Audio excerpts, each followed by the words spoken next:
National testing agency ఏదైతే పరీక్ష నిర్వహించిందో నేట్ ఆ యొక్క పరీక్ష రద్దు కావడం అనేది మనం ఇక్కడ ఉన్నటువంటి తల్లిదండ్రులకి విద్యార్థులకి తీవ్ర అన్యాయం జరిగింది.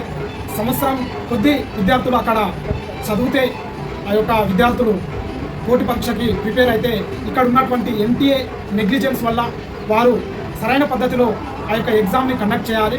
వారు కండక్ట్ చేయకపోగా ఆ యొక్క ఎగ్జామ్ పేపర్ లీక్ అయిందనంటే ఆ యొక్క ఎన్టీఏ నేషనల్ టెస్టింగ్ ఏజెన్సీ ఏ విధంగా ఉందో మనం గమనించాలి. అయితే గతంలో కూడా ఎన్టీఏ ద్వారా ఈ లోపమే జరిగింది. అప్పుడు కూడా విద్యార్థులకి తీవ్ర అన్యాయం జరిగింది. కనుక ఈ యొక్క విధానం అనేది సరైన విధానం కాదు. బీజేపీ ప్రభుత్వం సెంట్రల్లో ఉంది. సెంట్రల్ గవర్నమెంట్లో ఉన్నటువంటి బీజేపీ ఈ విధంగా నేషనల్ టెస్టింగ్ ఏజెన్సీ ఏదైతే కండక్ట్ చేస్తుందో ప్రతిసారి విద్యార్థులకి అన్యాయమే జరుగుతుంది.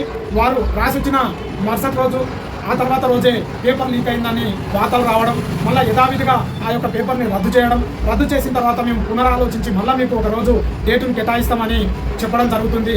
అంటే మొదటి దశలోనే ఈ యొక్క ఎన్టీఏ నేషనల్ టెస్టింగ్ ఏజెన్సీ విఫలం అవుతుంది. కనుక ఈ నేషనల్ టెస్టింగ్ ఏజెన్సీని మార్చే